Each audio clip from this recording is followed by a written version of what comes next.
You're very welcome. My name is Oren Ryan, and it's truly a great honour to be here tonight. First of all, I'd like to, on behalf of the Limerick Writers Group, thank the management of the White House for allowing us to launch this, our latest publication here tonight. The White House has been an important part of the arts and cultural scene, especially the literary scene in Limerick, for many years. So it's especially awesome and great to continue that association by launching our latest publication here tonight. The Limerick Writers Centre are delighted and honoured at the publication of Hugh McFadden's Organic Words. Hugh's book is the 86th publication, 86th, by the Limerick Writers Centre, and marks a significant contribution to our society's literary world. I'm actually reading it myself at the moment. I got an advanced copy of it handed in with the publisher, and I was really very, very impressed. The clarity of exposition, the economy of phrasing, the depth of erudition, and it's a great read. I really highly recommend it. The Limerick Writers Centre was founded as a non-profit organisation established in 2008 to support and promote writers from Limerick City and County and the North Munster region through readings, workshops and publishing activities. It's run by a voluntary board of directors. The Limerick Writers Centre operates on the principle that everyone, without distinction, from every part of society has a creative voice, and the LWC works to provide an outlet for that distinct creative voice. At times, these voices have something extraordinary and profoundly innovative to say, and that's wonderful. Equally, others, like the great poet Patrick Kavanagh, would say, celebrate the truly extraordinary within the ordinary, and that too is a wonderful thing to be celebrated. Every person's creative literary output, whether through poetry, novel or memoir or song, has a value and a profound importance and should be both celebrated and, if possible, memorialised through publication and performance. We aim to put literature, poetry and prose in a community venue by bringing literature to people in a congenial way, so, as Heaney said, catch the heart off guard and blow it open. Literature and art is a deeply empowering and is for everyone. If you are inexperienced at writing, well, writing is both a craft and an art, and that craft can be developed so that the artist within can emerge. Each year we work with around 300 emerging and established writers, creating learning opportunities through classes and a platform for sharing and feedback. We host more than 50 events annually, including readings, book launches and creative writing classes, and 2 festivals, not 1 but 2.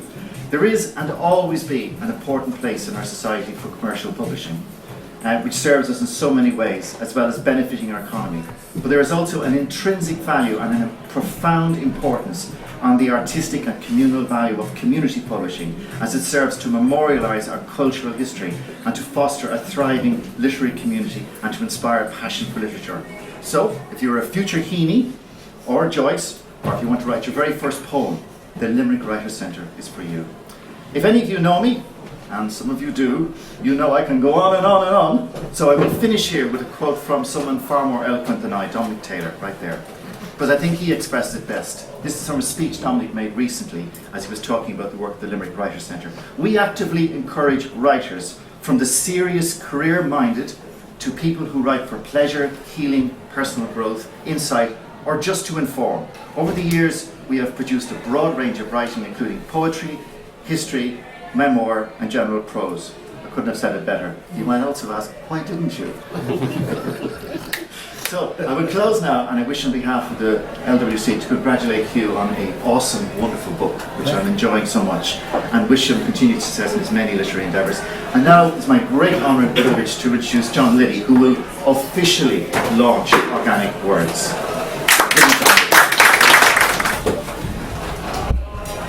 I thought I'd get away with a few words on this, but the more I started delving into the book, the more I wanted to say about the book. So here it is. In this new book, its author makes a statement about what words mean to him. Words in Ireland, if not always certain good, are definitely certain meaningful, and sometimes certain loaded. It is a forewarning for the reader on how to approach this book of essays, reviews and articles by Hugh McFadden, for words also have their organic attributes. Page after page reveal that certain good in McFadden's use of words. Also that ingredient of certain meaningful between the lines, and that certain loaded when implication is better than outright statement. In effect, the author's canvas takes in the gamut of human feeling, postulation and integrity of his subjects, and his own personal credence regarding the use of words enshrined in a language of honest labour. The introductory piece, Elegies and Epiphanies, provides valuable background to the author's childhood roots in Derry and Donegal and later in Dublin. His various jobs are listed, and his time as a journalist and literary columnist with the Irish press opened the door to what follows in these pages.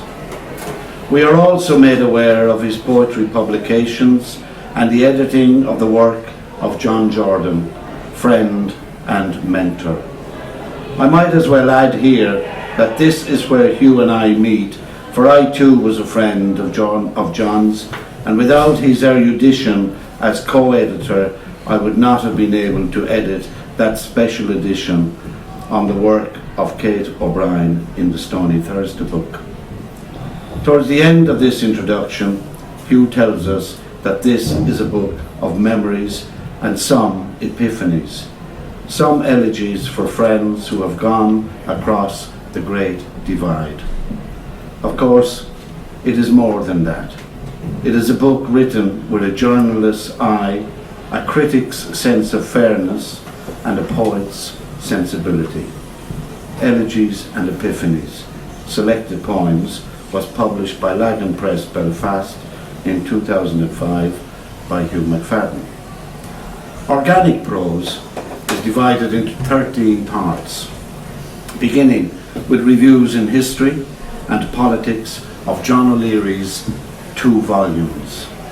The Recollections of Fenians and Fenianism, Irish University Press, 1969, and The Descent in England, a study of the English Revolution of 1688 and its European background, by John Carswell, The Cresnet Press, 1969.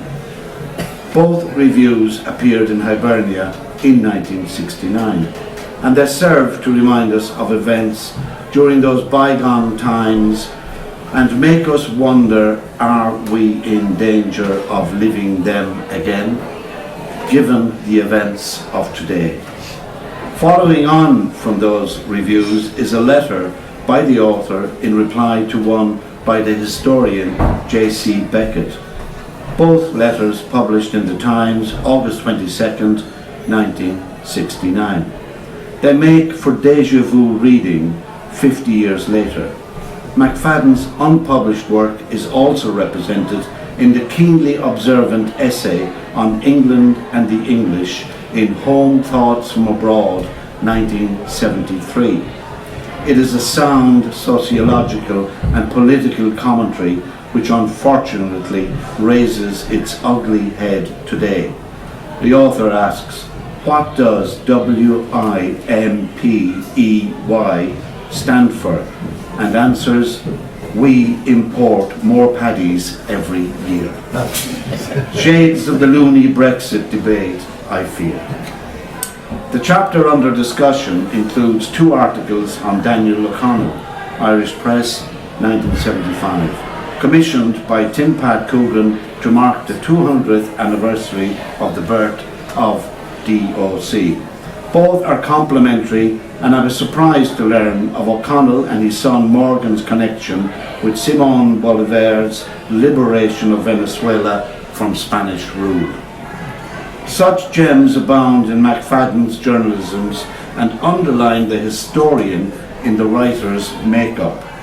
The chapter closes with articles and reviews on States of Mind by Oliver McDonough, 1983, John O'Byrne Ranelagh's A Short History of Ireland, 1983, Political Violence in Ireland, Government and Resistance since 1848 by Charles Townsend, Henry VIII by Jasper Ridley, 1984, The Revolt of Silken Thomas by Lawrence McCursting, 1987, The Irish Cooperative Movement, Its History and Development by Patrick Bulger, 1977.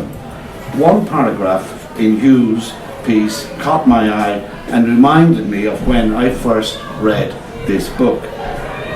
The Irish founding fathers of the cooperative movement, Horace Plunkett, R.A. Anderson, Father Tom Finlay, S.J., and George Russell, A.E., are heroic characters who struggled against widespread ignorance and amazing prejudice to help the impoverished tenant farmers to help themselves.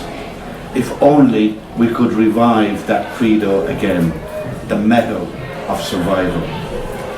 McFadden continues with appraisals of A.E., to whom he refers to as the finest journalist in the country and an editor of genius in his time. The 1913 lockout is reviewed, as is Dirty Old Dublin and Strumpet City by James Plunkett. The chapter closes with the author's examination of Irish neutrality, revisionist history, the Easter Rising, Women and the Rising, Poets and Politics, which throws up some wonderful tidbits such as Thomas Kinsella's intervention in the discussion about Ezra Pound's so-called fascism. We are now well oiled to take on part 2, which gives us letters in defence of the poet Auden, a eulogy for John Lennon, a commemorative piece on Padraig Colum, a generous piece on Gibson himself, a generous expose of the actor Pat Lede, the poets Agmat Matova, Ian Gibson's Federica Garcia Lorca, another piece on Gibson himself, an appreciation of John Jordan, and 2 superb introductions to books about Jordan edited by McFadden, crystal clear and selected poems.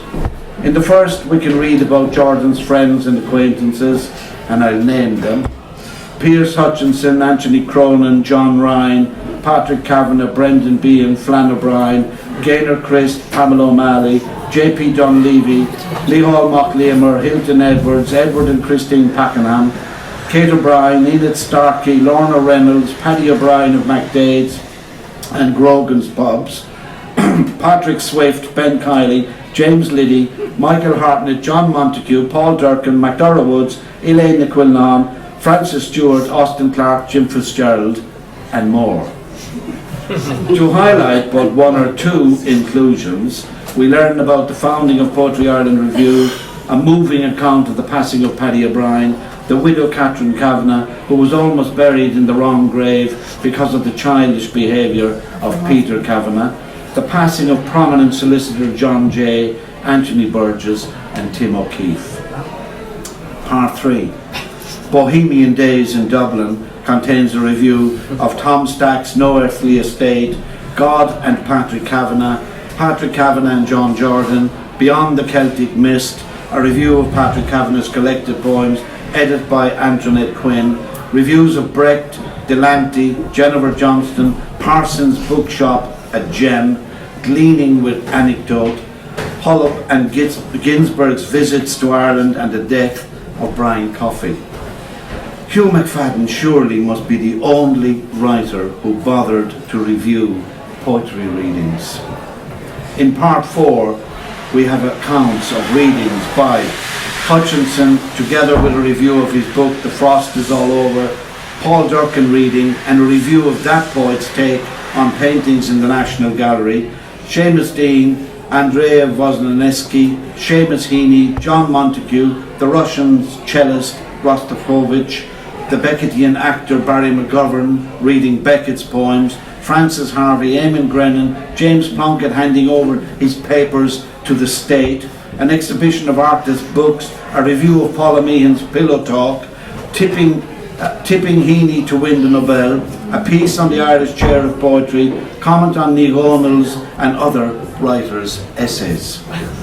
By now, I am convinced that Hugh McFadden is an incisive commentator on the literary scene, and he does it in his own unique style.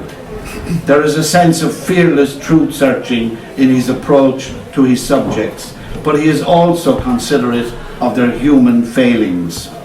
This section ends with the inclusion of photographs, the young and not so young author, along with John Jordan and the Patrick Kavanagh seat at the Grand Canal, Paul Durkin and John Montague.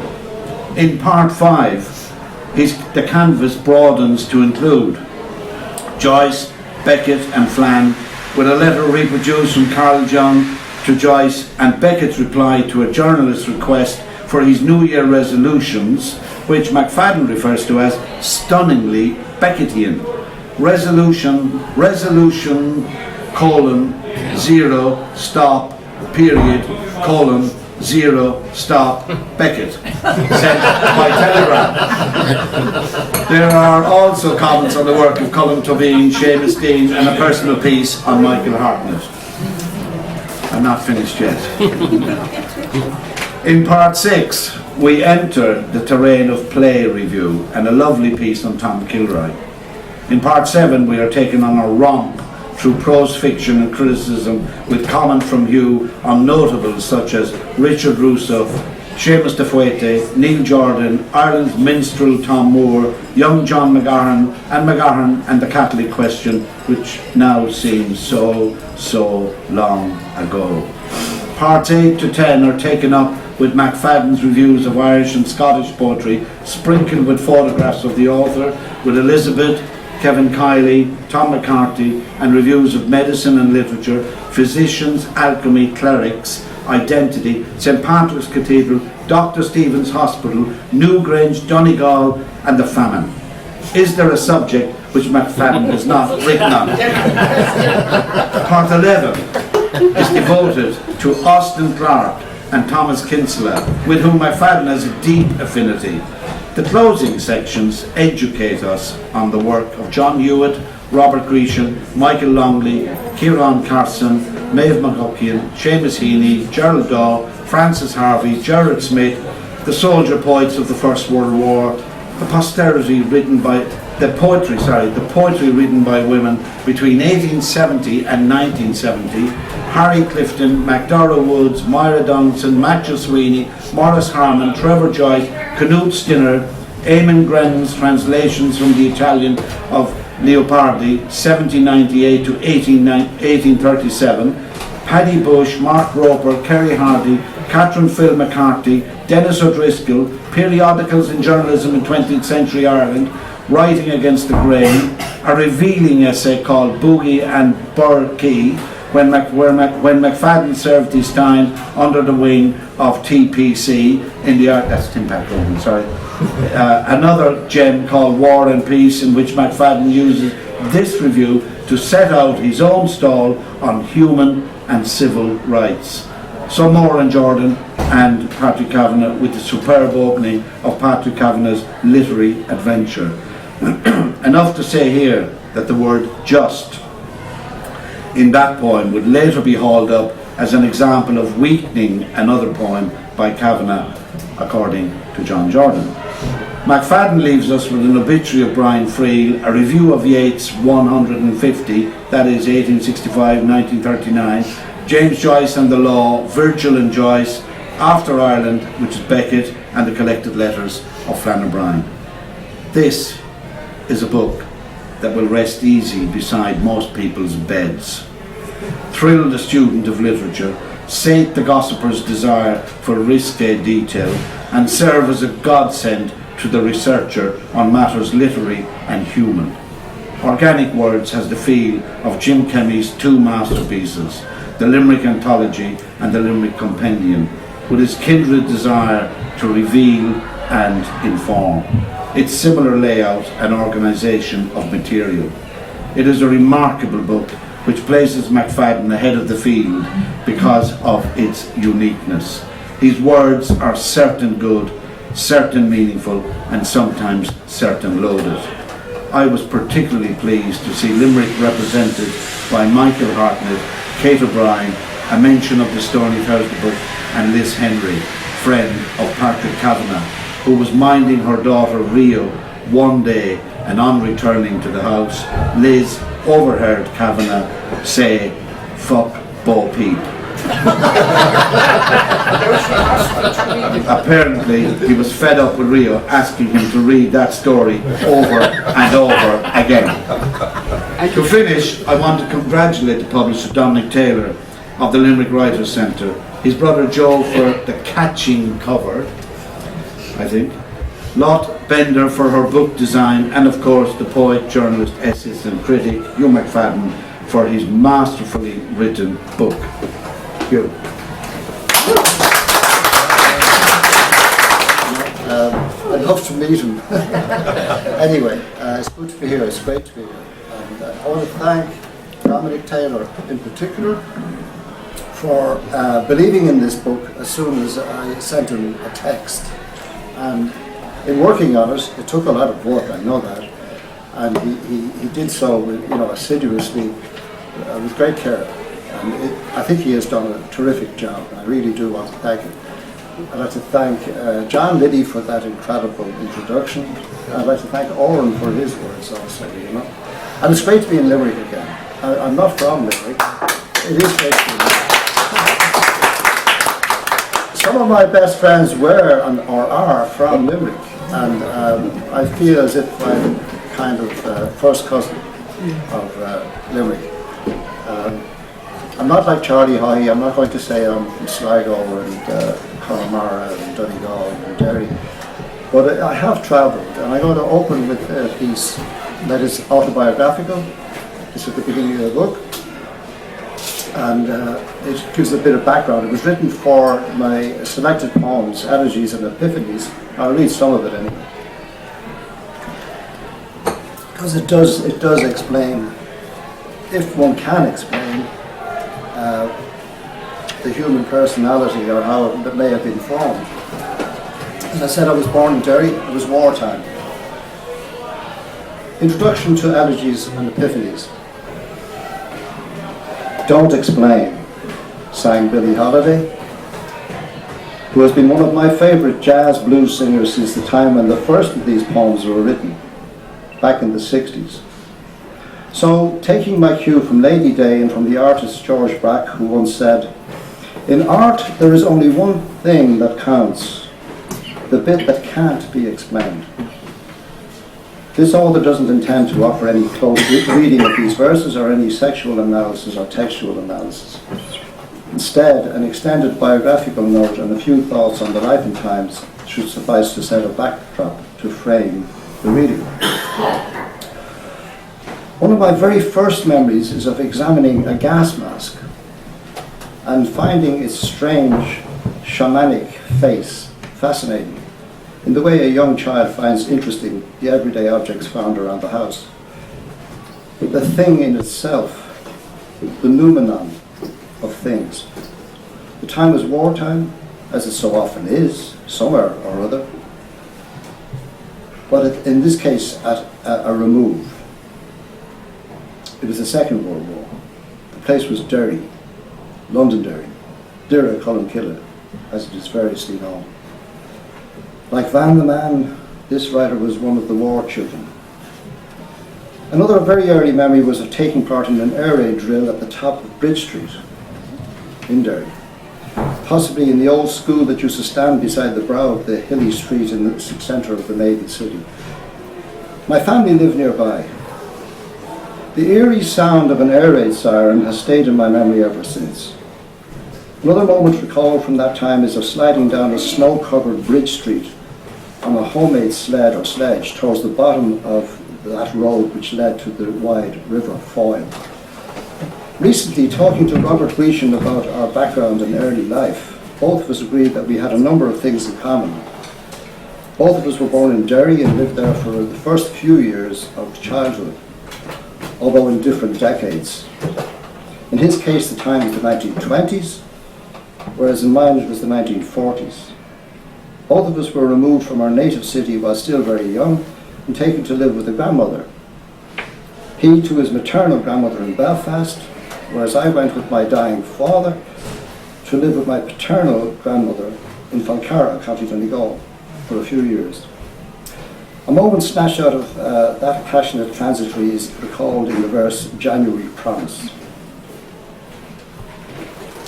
Another wake-up call, a poem called Wake Up Call, set in the location of my next home, which was Terranure on the south side of Dublin. It was to the quiet streets of Terranure that some of my father's family, including my brother and I, moved in the late 1940s. The driver of the car in which we arrived in Dublin was admonished to watch out for the tram tracks as we passed Nelson's Pillar and headed south over O'Connell Bridge. In this new location, my northern accent was remarked upon with curiosity by the local children, who eventually became playmates. It was my first realization of the separateness of North and South. My formal education at primary and secondary level was conducted at Sing Street CBS in Dublin. More on that now. After a year spent working in a financial institution at the beginning of the 60s, University College Dublin opened its door to me in Earlsford Terrace. It was here I took a BA degree in History and Politics and an MA in Modern History, and tutored in history. In between time, London called. From the heart of the Hibernian metropolis to the heart of London, my wife Elizabeth and I lived there in the mid-60s and again in the early 70s. See my take in this collection on home thoughts from abroad, entitled 60s Flashbacks. In the best tradition of biographical notes for many writers, this restless soul has worked in a variety of occupations in Dublin and London, from bank official and college tutor to barman and wages clerk, from history researcher, editorial assistant and teacher, to a photographer's assistant in the blow-up days in London in the 60s. In late 1973, I returned from a stint teaching in a grammar school in Middlesex to take up a staff position in the late Irish Press newspaper.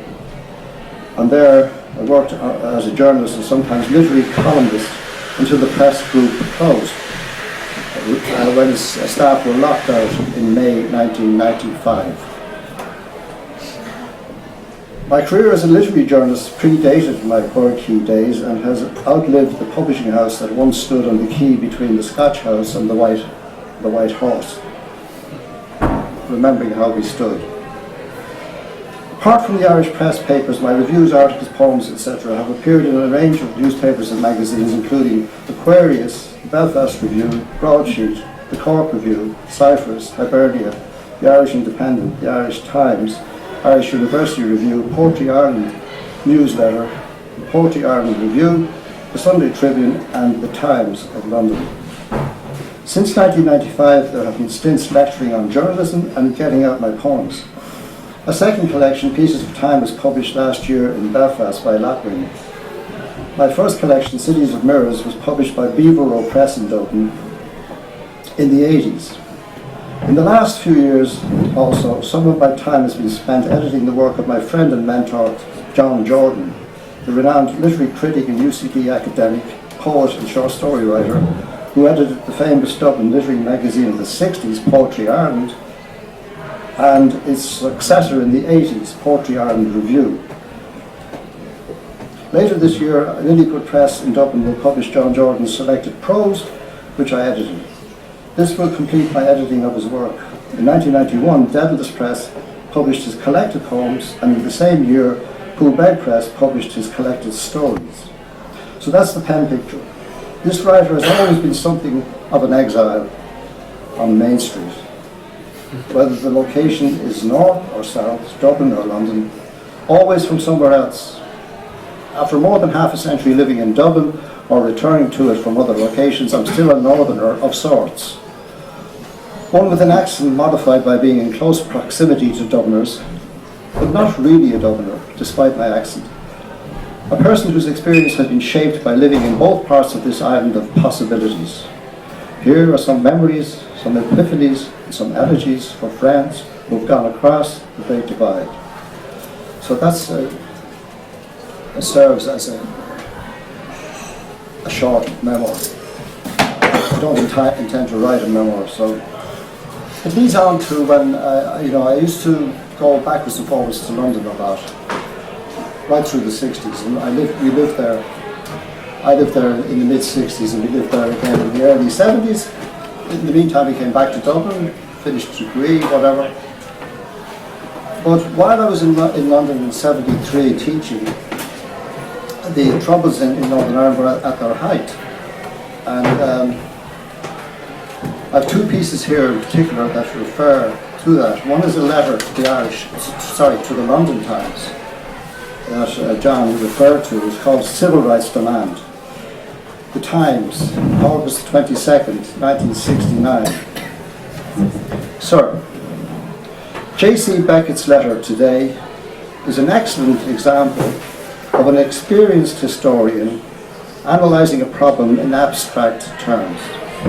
On the surface, his argument is closely reasoned and convincing. It ignores one crucial point. In the words of James Joyce, history is a nightmare from which I am trying to awaken. Mr. Beckett does not realise that the Irish nightmare continues to keep both British and Irish in a state of deep slumber, and that the dream will be broken by violence.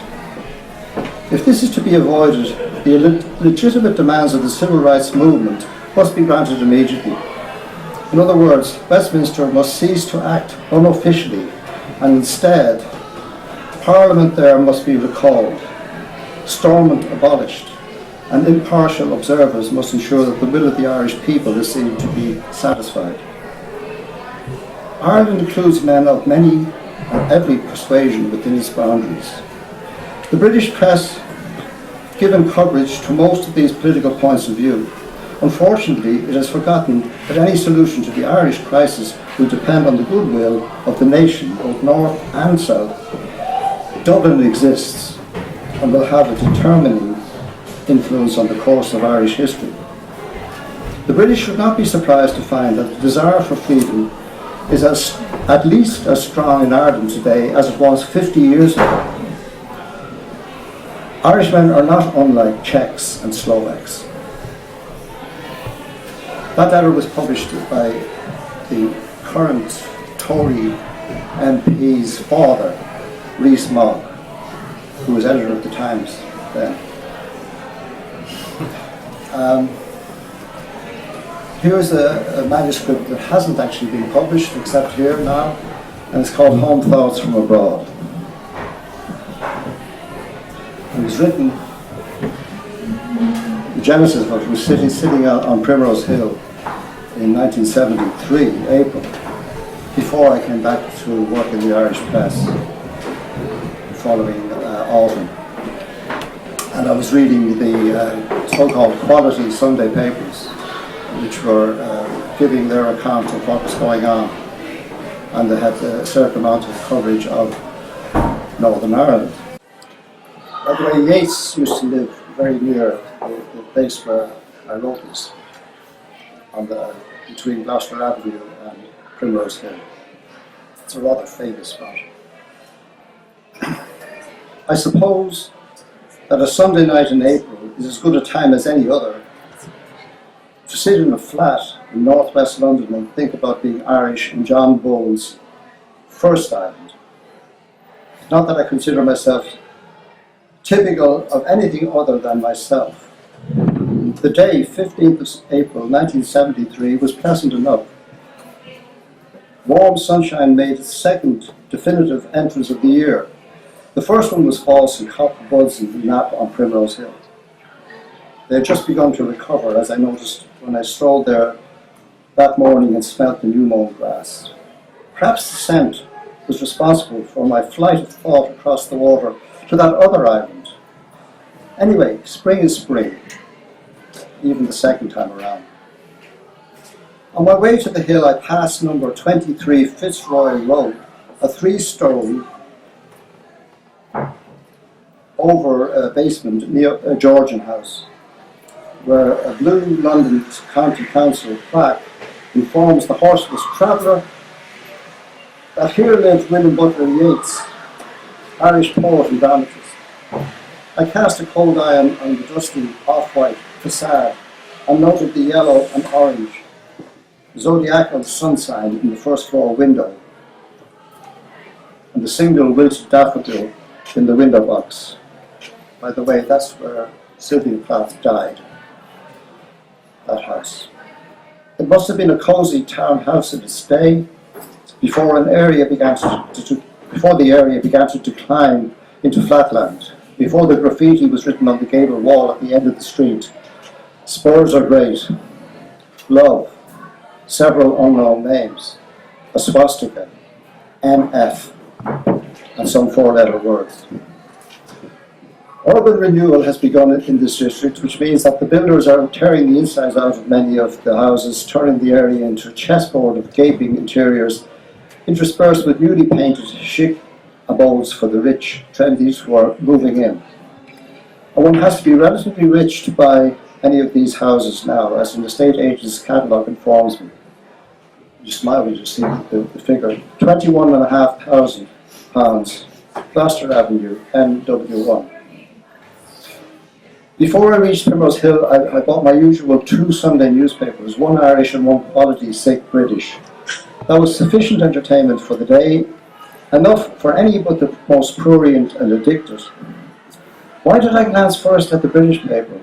Perhaps I did so because it was as likely to feature any hard news on Irish, quote, subversive activities as the home product. There was no sensational headline in Irish affairs that day, no expose of the troubles or the troubled. I looked in vain for any account on the front page of the Irish paper of the previous day's massive swoop by more than 500 police on more than 100 Irish homes in London and in 5 other British cities. Not a word. There was a headline story of an insane triple killing of infants in Worcester, Lancashire, and a headline on the farm tax row. Proposals to tax the profits of farmers in Ireland. Eternal news.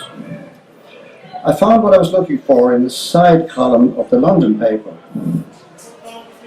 Priest accused in bomb plot and man on secrets charge.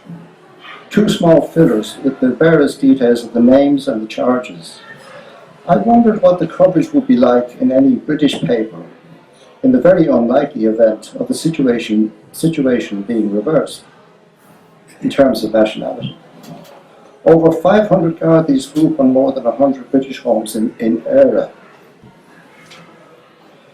But the British are the lawmakers supreme, even if they are not always keepers of such laws. What does that instruction say inside the cover of my green, harp-imprinted passport? The Minister for External Affairs of Ireland requests all whom it may concern to allow the bearer, a citizen of Ireland, to pass freely and without hindrance and to afford the bearer all necessary assistance and protection. The wording is out of date, of course, not that the department is known as Foreign Affairs.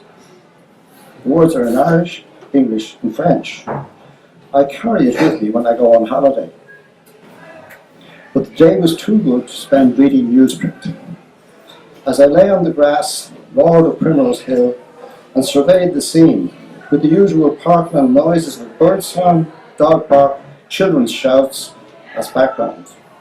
The hill is situated between the expensive brickland of St. John's Wood and the more homely concrete of Camden Town, although such adjectival descriptions are strictly relative. Looking east over Regent's Park, one can see the steeples of the New Religion, Harry Himes' high-rise office blocks, and the GPO Tower, looming above the dome of St. Paul's Cathedral. I was strategically placed to consider the city. Behind me, to the northwest, lay Hampstead, and to the west, the largest Irish constituency in Britain, Willesden, which includes Kilburn and Crigglewood. If one follows the ring road of Regent's Park, one comes to the exclusive terraces built by John Nash to commemorate Beau Brummel's friend, the Prince Regent. Across the road from the hill is the entrance to the London Zoo. Just a coincidence. I thought about the Irish in Britain. What was the figure from the 1971 census for Irish-born citizens of London? 600,000 or so. That figure of about 50,000 who gave their country of origin simply as Ireland puzzled the statisticians who seemed undecided whether to include them with the figures for citizens of the Republic of Ireland. Altogether a sobering thought for the Monday Club, the National Front people to consider. Not to mention our own political parties. Also a sobering statistic, if one credits it, was the percentage recently quoted by the Irish Post in an opinion poll of Irish here in London on their voting preferences if they were in a position to vote at the next Irish general election. 40% favoured Sinn Féin. Surely emigration has been a safety valve for Ireland. I thought about the derelicts, as the fashionable sociologists call them, the Irish derelicts lost in the familiar jungle of Camden Town or Cricklewood during the holy hours, when the pubs are shut. Red-faced, red-eyed and white-haired, they sway along the footpaths, the younger ones with frayed shirt open and baggy trousers, the older ones burdened down with shabby woolen overcoats, hands reaching out to touch the sober citizen. Images of the old Irish tramp being booted out at the start of the film The Clockwork Orange came to mind. Of course, there are quite a few Irish who made it here, some even to middle-class, semi-detached suburbia, before the inflation of property exploitation. There is the Irish Club in Eaton Square, as well as the Irish Centre in Camden Town. If one walks into a pub such as the Bunch of Grapes in Knightsbridge, one can meet young, well-dressed emigres with just the right hint of a brogue. One can do so if one wishes. But I wondered why the Irishman is still the paddy here, notwithstanding. Why do jokes about Irishmen run jokes about Pakistanis a close second in the popularity stakes of British comedians? One of the more appropriate, the most opposite that I found, that I heard lately was, what do the initials WIMPEY stand for? Answer, we import more paddies every year. Why have so many Irish not made it here? In the social and economic sense, whereas in America they have succeeded, at least materially. There is a significant qualitative difference between the term Irish American and Irish British. Distance gives one perspective. I thought about the past few weeks in Ireland. I remembered the answer that Alec Douglas Hume, then Prime Minister of Britain, gave to me in an answer to my question about discrimination against the minority in Northern Ireland at an election rally in Chiswick in 1964. The reply went something like this. Questions on Northern Ireland should properly be addressed to the appropriate authorities there, since Westminster is not responsible for internal affairs in Ulster. And I do not accept your allegation. Times change somewhat. I reflected also on the unguarded welcome given by the minority politicians to the troops who went to Northern Ireland in August 1969. That temporary peacekeeping operation went wrong somewhere. We should have known that the 1970 general election result in Britain was going to cause considerable trouble. I knew it when the Falls Road was put under military curfew that summer. I wondered why so few others seemed to grasp the significance of that crucial watershed, when Kitsonian military strategy replaced the ambiguous policies of Callan. Sometimes time does not heal. But I was not morose. That Sunday evening, sitting in my NW1 flat listening to Radio London, The program was a weekly one for Indian and Pakistani listeners in Hindu and Urdu. The soothing sitar music was as near as one could get on that station to traditional Irish music. It brought out my Indo-European origins. I thought about a relative of mine, Irish bred and educated, who has worked as an executive with an Irish semi-state body here for some years. Shortly after Bloody Sunday in Derry, I visited him in his Mayfair office, and in the course of a conversation about events at home, he exclaimed, "Do you really think that those 13 people were unarmed?" I told him that I did, just that. One of the good ideas he had was that the transmitting power of Radio Éireann should be boosted so that people here in London could keep in touch with home news. I wonder how many would listen. How can I answer the question which one of my Cockney pupils asked me in a history class I was teaching on hearing that I was Irish? What side you on, sir? Catholic or Protestant? I have been attempting to disclose for the first time in their experience some of the mysteries of Irish history, in particular the events of 1798 and the Act of Union. How does one overcome the almost complete ignorance shown by English people regarding Ireland, as manifested in the absence of any coverage at all of Irish affairs in standard English school texts, history books? How does one overcome the almost unspoken prejudice against things Irish in British popular culture? Indeed, how does one explain Irish nationalism to a semi-literate Cockney who imbibes British jingoism almost as naturally as he once imbibed his free school milk before Thatcher ended it? Before milk snatcher Thatcher took it away from him. For English nationalism, disguised as a benevolent belief that British is best and that every other nationality is racially inferior, is still rampant in this land, despite the naive talk of a classless culture which was fashionable some years ago in the 60s. One has only to read the writings of the prophets on the underground walls to see that that is so. Although the indigenous commuter seems totally oblivious, secure behind his copy of the Daily Telegraph or Express. My day ended with a viewing of the BBC News, which showed a brief film clip of the commemoration march in Belfast for Joe McCann, the official Sinn Féin man who was shot dead by the British Army near his home last April. The commentator remarked on the presence of McCann's Irish wolfhound at the head of the parade.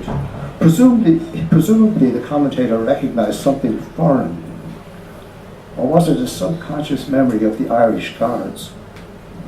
Later on the midnight news, I heard that a man named Robert Millen, a Protestant member of a Republican club in Belfast, had been assassinated in McClure Street.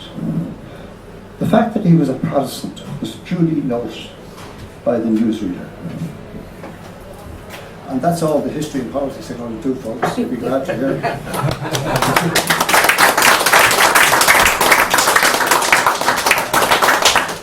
Now more to literary matters, and happier matters, I guess, you know. The Door and the Latch. Poetry Ireland magazine in the 1960s. This appeared in Poetry Ireland Review in 2012.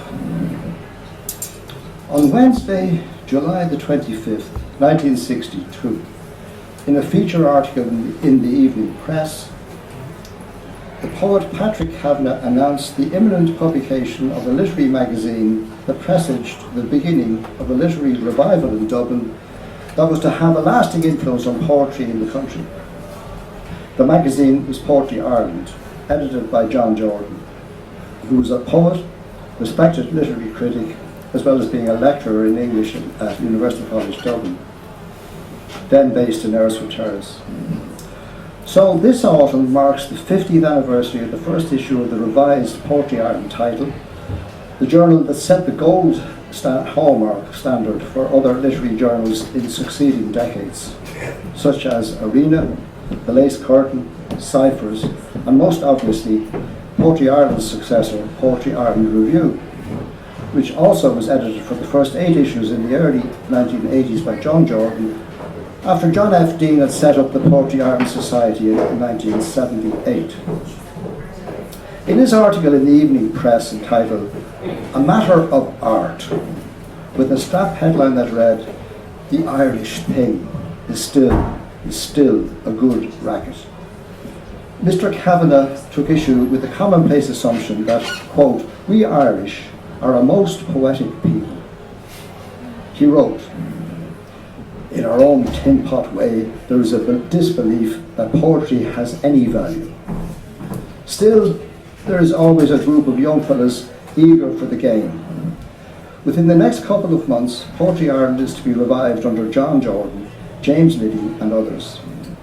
And typical of the cash value of poems, one poet who was asked to contribute said he couldn't afford to take the money they could offer on account of his large and spreading family."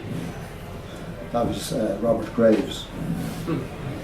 Years later, Mr. Jordan revealed to me that the poet in question was Robert Graves, who wrote to him declining to contribute because the fee offered did not match the amount he could earn by placing his verse in American journals such as the New Yorker and Poetry Chicago.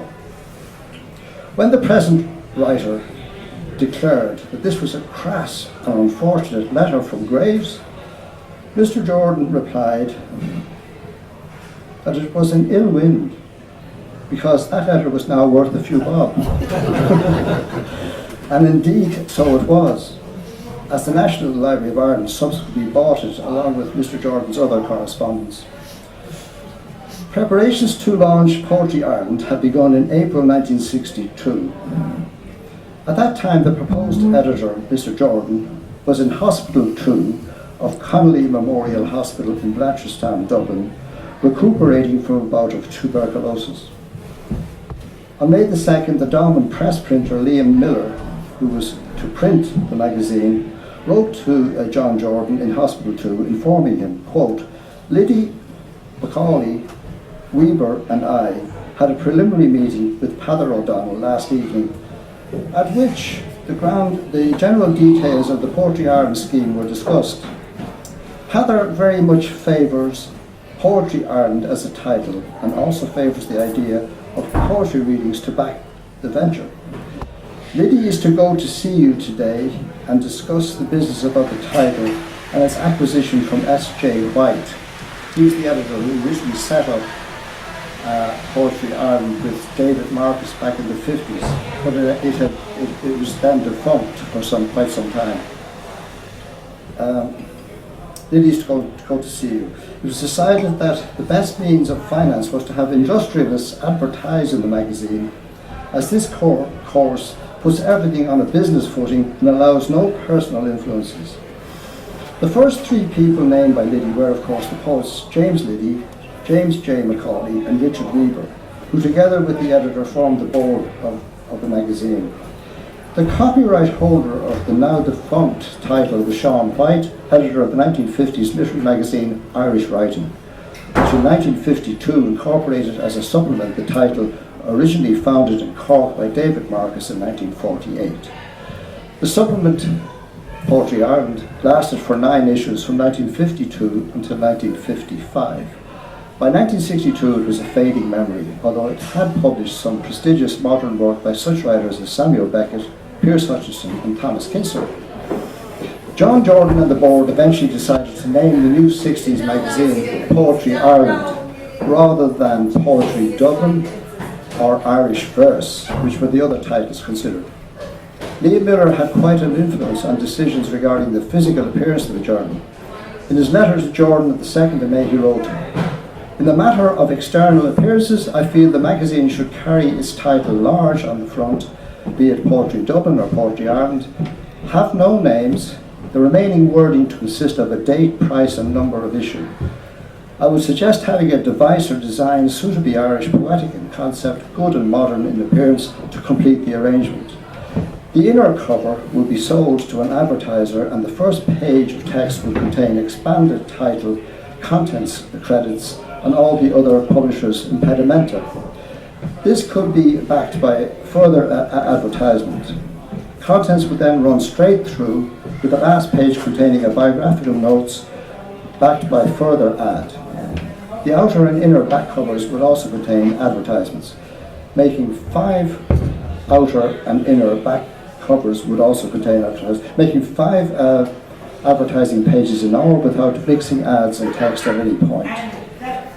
I would suggest a page size and shape similar to that of Austin Clarke's later poems.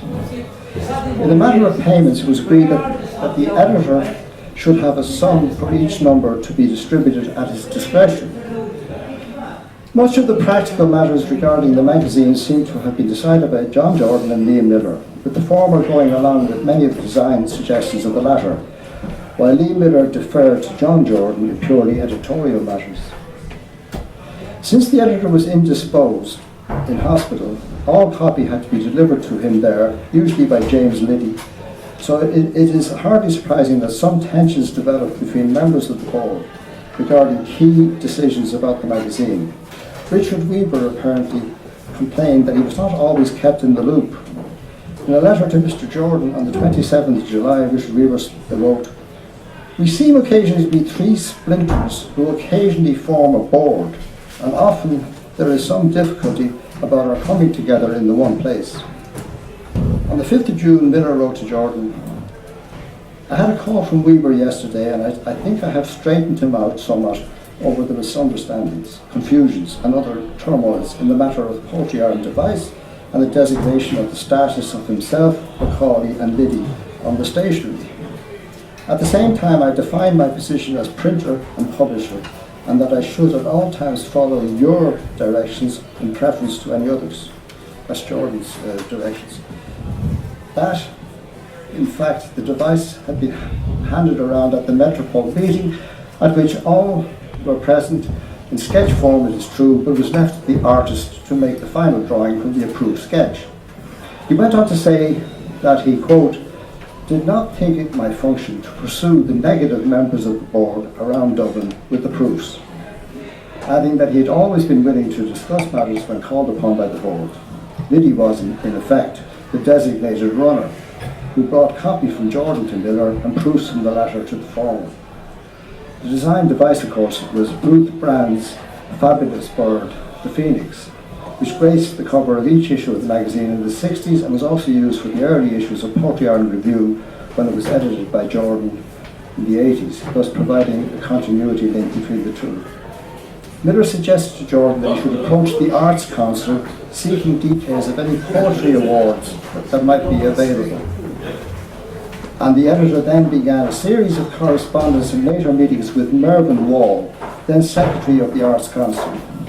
After a lengthy consideration and not a little bureaucratic setting out of conditions, Corla Elaine agreed to guarantee Poetry Ireland on a maximum of £50 against loss arising from the excessive expenditure over receipts in connection with the publication of the first issue.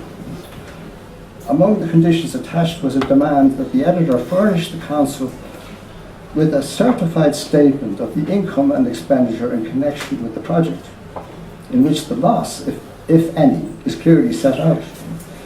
Subsequently, the guarantee was extended to the other issues in the first year. A suitable acknowledgement was to be published in the magazine. By mid-July, the editor had sent the bulk of the copy for issue number 1 to Liam Miller, who then wrote back setting out the details of font, typefaces and layout, 10-point pilgrim type, and so forth. The launch of Poetry Ireland magazine was in the Bailey Bar in Duke Street in Dublin, and it was arranged to end within 2 hours to make sure that they didn't overspend the Arts Council funds. On the 28th of July, the first batch of proofs was sent to John Jordan. John Ryan's Bar and Restaurant in Duke Street, the Bailey. There's a long list of people who attended. Everybody was there who was anybody. Predictably, given the nature of this high-powered group and so many artistic temperaments, there was the inevitable row in the Bailey. Patrick Kavanagh became almost apoplectic when the poet Michael Hartnett proclaimed in public that Kavanagh's verse in the magazine called Literary Adventure was not poetry at all, but prose. A rather harsh verdict. The Monaghan poet had to be mollified by the editor and board members, and his glass replenished generously. The critical reaction to the magazine was very positive, and I won't give them, but people like Augustine Martin and Gus Martin and others welcomed this as a breakthrough magazine. The editor, Jordan, wrote in the first editorial, "We are committed to no school or no fashion, no ideology, but we abhor mere opinion. We would wish in the humblest of ways to contribute towards the recreation of Dublin as a centre of letters. We hope we have the blinds up and the door on the latch." Indeed he did. The blinds are still up and that door is still on the latch, with a vibrant literary scene in Dublin, a successful Poetry Ireland Society and magazine, and a variety of poetry journals 50 years later.